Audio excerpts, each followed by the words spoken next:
on your tablet, phone, and the KUTV app. This is 2 News Live.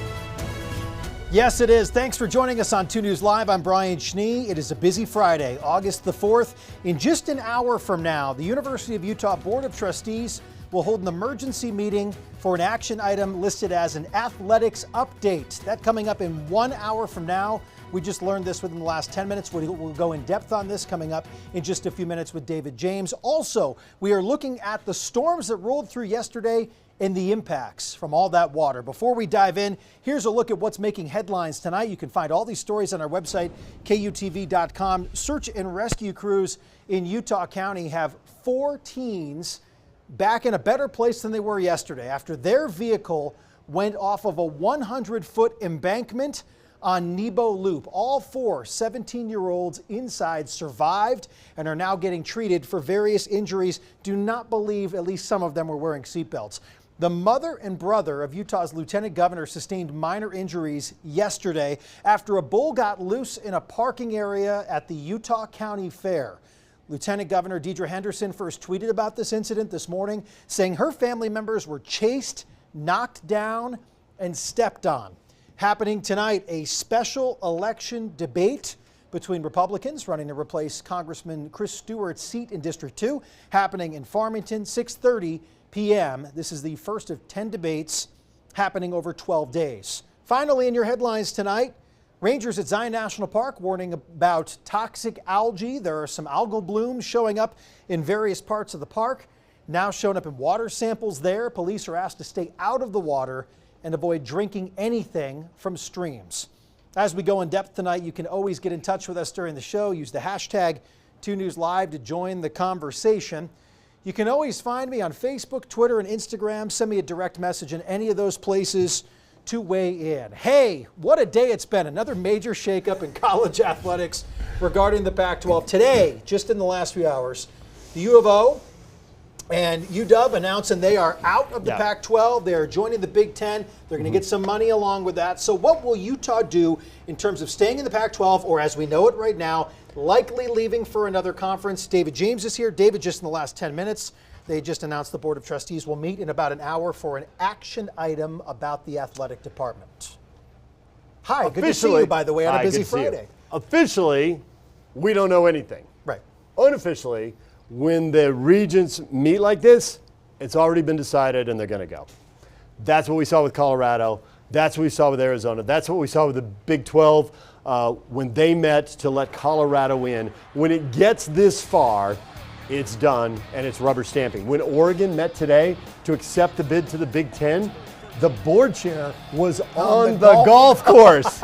I mean, there's nothing screams rubber stamp like, hey, yeah, we're going, but you're not wrecking my Friday round with my guys. So finally, we won't have to hear sources say this, sources say that. We'll finally get some clarity and probably a unanimous vote, I would imagine. Everything I've seen from Colorado to Oregon to Arizona State to Washington, everyone has kind of been, Arizona, everyone has been on the same page and said, you know what, we are all in. Do you expect that with someone in Utah to mix it up at all? I think everybody's all in. The Utes love the Pac-12. They wanted to stay in the Pac-12. They wanted it to work for lots of reasons. I think there's an old quote from Don Ohlmeyer, who used to run NBC Sports 40 years ago and kind of built them into a power. And he used to say the answer to all your questions is money. And it's a famous quote, and lots of people in the media repeat it, and I do too. The answer to all your questions is money. And so I think the Utes wanted to stay in the Pac-12 because that's where the money was. They wanted to play in front of their alumni on the West Coast. And the Pac-12 was great for that. And they won, and they had great relationships with those schools. It was a dream scenario, but it no longer exists. There's 4 teams taking off for the Big Ten, and the Utes don't have an invite. Not now. Maybe one day they will, but not now. You've been covering sports for a long time, though. How does today make you feel, knowing that this is likely the end for the Pac-12? My whole life, the Pac-8, Pac-10, Pac-12 has been a thing, and now it's not going to be a thing. But it's not the first time this has happened. The Southwest Conference in Texas was a thing until it wasn't when the Big 8 raided it and formed the Big 12. The Big East was a thing, not with as much history, and the ACC raided and killed it. This has happened before. It will probably happen again. The ACC hasn't been rated yet, but everyone expects that the Big Ten and possibly the SEC will be shopping for the high-end ACC teams once they can get out of their grant of rights and their TD deal. Final thing for you, has anything surprised you about any of this? Maybe how quickly this has happened? No. About how quiet it's been until it hasn't? What has stood out to you? Maybe how long the Pac-12 stayed together trying to make it happen. This whole, they should have come up with a deal. Well, nobody was offering the money. Once they showed the deal and everybody saw what it was, people immediately started to take off. I think if they'd shown what the deal was in March, people would have taken off. The big player in this, USC and UCLA leaving was a big player in this. But I think the big player is Fox Sports. They have the money that's driving this. They did not want to give that $300 million contract to the Pac-12 that the Pac-12 wanted, but $70 million to USC, $70 million to UCLA, probably about $35 million each to Oregon and Washington. They're giving 4 schools $210 million. If Fox wanted the Pac-12 to live, they would have given it a $30 million deal and it'd be alive. But they didn't want to. Money talks. Right. If I've learned anything from our conversation, David Money James, talks. Money talks, and we will continue to have this conversation and figure out what happens here with the Board of Trustees within the next hour. David, thank you very much. All right, let's continue to go. He said it as he was running away. Let's continue to go in depth tonight. So the city of Draper declaring a state of emergency. The mayor says the city is in much better shape than it was this morning. Brian Malahy's been out there all day. He's been asking questions to the mayor himself. Brian, you're live on Bangor Parkway now. I know that area still has 1 lane impacted. How are things going in Draper tonight? Well, this is why there's just 1 lane closed here for about a quarter mile at 300 East. This is a sinkhole that developed because of all that happened last night. Maybe more than 2 inches of rain in the course of an hour. So this opened up. I talked to a neighbor in the area. It wasn't like this yesterday, not even close. But the road has eroded. The side of a yard has eroded. Some big boulders have come down. You may not be able to see them from here. And then the sidewalk has totally collapsed and broken apart. The city does say, though, that it's much better than it was. All the roads that were closed last night, that includes near 1300 East and Highland, back open now. That's an area where the hillside gave way and the earth came down and ran across the road. All that's cleared up. The extent of the damage, though, still unknown. At least as of several hours ago, the city didn't know the total extent of the damage. So there is this state of emergency. It means that there could be some state or federal money to help with the mitigation, to help with the recovery, but that is not assured. And when I've done stories about this in the past, you got to have a very high threshold, a lot of damage in order for some of that money to kick in. That may not be the case here, and the mayor's not making any promises about that either. Well, Brian, you're right. That means we have applied, or we have put our name in the hat, if you will, about trying to get some of those funds, which can take a while to come there too, by the way. It doesn't happen with the snap of a finger. So in short, what happens next there in Draper? They've been working all day. Well, they've been trying to figure out really the extent of the damage, and that may help with this application. I mean, if you can demonstrate, if you can show that there is a lot of damage here, well then that helps your case. And so the city is trying to do that. How soon this is going to be cleared up, we don't know. This is a city-maintained street. It's really unknown how soon repairs will happen here. But there is traffic moving in this area despite the problems here. So the city of Draper, perhaps may assess its storm drain system. That's another issue. I mean, it's built for a once every 10-year rain storm event. Obviously, it didn't work as well as it could have last night. There were no blockages in that system, but is the storm drain big enough? That's a question that also revolves around money. Okay, well, we can make it great, but how much money do you want to spend on it? Cost-benefit analysis, lots of talk to come about that potentially. Brian Malahy live for us in Draper tonight. Brian, an unprecedented 6 months regarding water in Draper City. Thank you very much. So as we've heard from Brian, the Draper City Mayor, Troy Walker, who Brian spoke to numerous times today, held a press conference earlier this afternoon. Let's take a quick look at what he had to say about the city's response and listen in to that response from last night's storm. I declared a state of emergency in Draper City, and we then set up our emergency operations center, and then we began to coordinate resources. And I do want to say that a lot of times people say government doesn't work for you, doesn't work very well together. But I do want to tell you this. I got a hold of Mayor Wilson early in the morning at about midnight, or a little before 1 a.m. And within, I think it was less than an hour, Salt Lake County was already had equipment on the ground here in Draper helping us. So I want to tell you, Salt Lake County and our agreements with them in emergency management, our mutual aid agreements, they couldn't have done a better job for us. Absolutely stood up and were there to help us immediately. Outstanding. We appreciate them very, very much. We could not have done what we've been able to do since the storm passed without Salt Lake County's help. And so I want to give them credit. They were as good to work with as anybody we've ever worked with, and we really appreciate them. Meanwhile, just next door, the Red Cross Disaster Action Team helping people in Sandy who had their apartments flooded last night. 4 units in the Promontory Point apartments near 117th South and Viewpoint Drive were damaged. They had 2 feet of water in each unit. The Red Cross helping 13 people impacted finding another place to stay.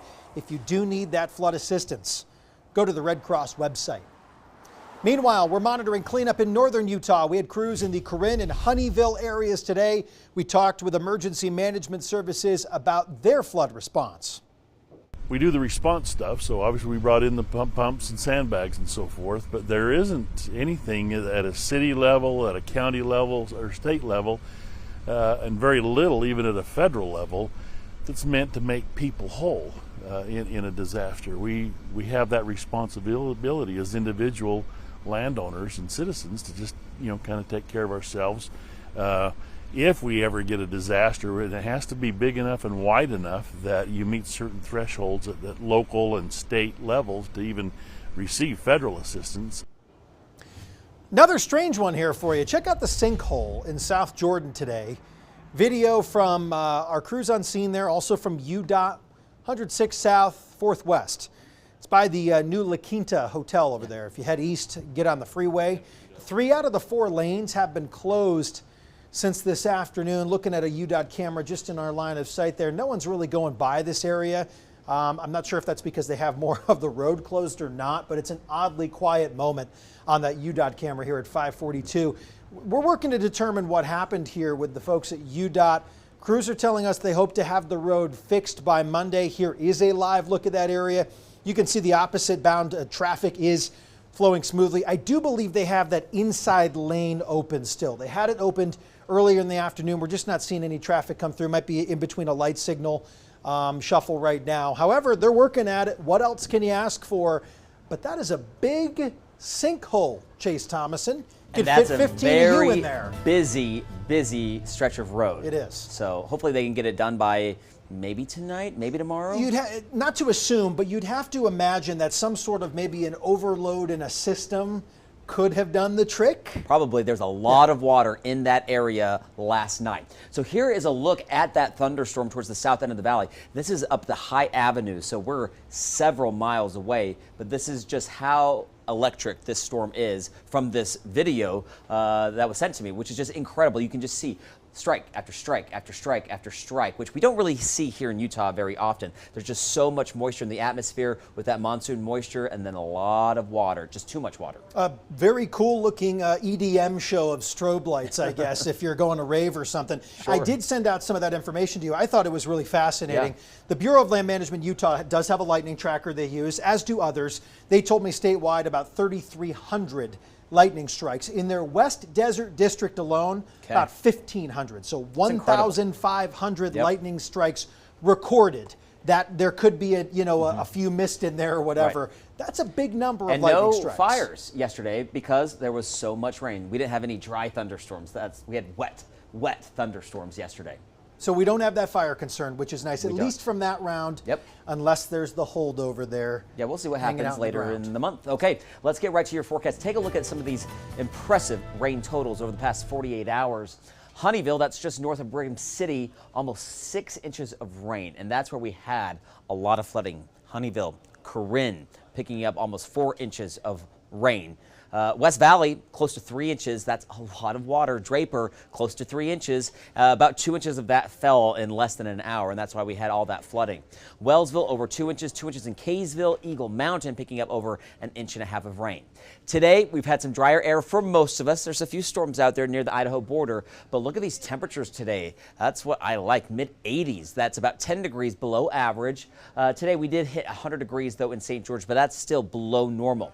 So high pressure has flattened just a bit, and that's why the heat is now starting to push towards the south, the extreme heat. So we're not going to have that heat through the weekend and into next week. Most of the moisture, though, is staying to our north, and that's where we have still a few thunderstorms out there impacting portions of Cache Valley. North of Logan, we've had some very heavy rainfall, and these storms are trying to push into the Bear Lake area, and some heavy rainfall, lightning, and gusty winds possible with some of these thunderstorms that are kind of just lingering at the moment. There's also a few thunderstorms in northeastern Nevada. They might try to push into portions of Cache Valley later tonight, maybe right around 10 o'clock, but Ogden South will stay quiet. Any Friday night plans, you're going to be just fine. I'm sure it's going to be a busy night. There's a lot of things going on in downtown Salt Lake City and other spots.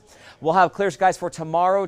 Tomorrow afternoon, though, I think just a little bit of leftover moisture. So a few storms, though, across far northwestern Utah, and maybe a couple stray thunderstorms over the mountains of northern and northeastern Utah and southwestern Wyoming. Central and southern Utah, just fine. Those state national parks, they're going to be dry. They will be warm, though, in the afternoon, but not too hot for this time of year. 101 in St. George, low 90s in central Utah, 80s towards the northeast, and we'll be in the low 90s along the Wasatch Front. But it'll be a gradual warm up throughout the day. Park City, 81 degrees for a high temperature. Most of the day, though, will be in the 70s. Busy weekend up in Park City with the Kimball Arts Festival going on. I mentioned, though, maybe a mountain thunderstorm, so there's about a 20% chance for a storm Saturday and Sunday afternoon. So just keep that in mind if you have any outdoor plans. There might be 1 or 2 rain showers nearby. Now, St. George, you're going to be dropping into the upper 60s tonight. 101 tomorrow, 103 on Sunday. So definitely going to have some great pool or lake weather down in southern Utah. Gets a little gusty, though, next week with those temperatures hovering near normal, right around 100 to 102. And then monsoon moisture could start to increase later next week. Doesn't look like a ton of moisture, but we've added a slight chance for a thunderstorm Thursday and Friday. Salt Lake, cooling off into the low 60s this weekend. That's great. 91 on Saturday, a tad cooler on Sunday into the upper 80s. We have a very weak cool front that's kind of sliding in. Near 90 on Monday, and then we're kind of hovering in the low to mid 90s for most of next week. I'm loving these temperatures next 7 days. Again, maybe some moisture sneaking into northern Utah by Friday. Nothing, I'm imagining, like what we had last night. Yeah, I don't see that right now. That was extremely intense. Yep. I was watching from the middle part of the valley, right? Just watching to the south as that lightning show took off in Draper. Obviously, you saw the end result with the damage today. I've been around some thunderstorms in my day. I've never seen the strobe show quite like that. It was seen impressive. it a few times, but yeah, it's been quite some time since we've seen consistent lightning in a thunderstorm here in Utah. How about just really quickly before we go, Yeah. the sheer amount of power from these storms dumping so much rain in a short amount of time, that has been relatively unique too. Some of these rain totals are crazy. Yeah, I don't think I've ever really seen rainfall rates. If you're looking at the actual rainfall rate, at least in Draper, I know they got 2 inches in less than an hour, which is incredible.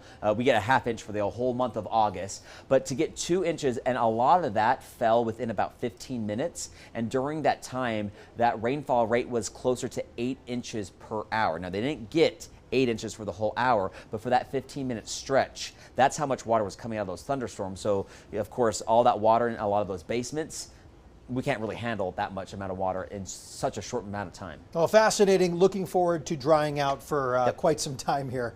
Thanks, Chase. Thanks for watching 2 News Live. We will be here on Monday again for another installment. If you're interested in the scoop with what's happening with the University of Utah. It's big. It's big. Yep. We'll have an update coming up in just a few minutes. 2 News at 6 o'clock. Trustees meet tonight at 6:30. Have a great weekend. Be safe out there. We will see you again on Monday. Take care.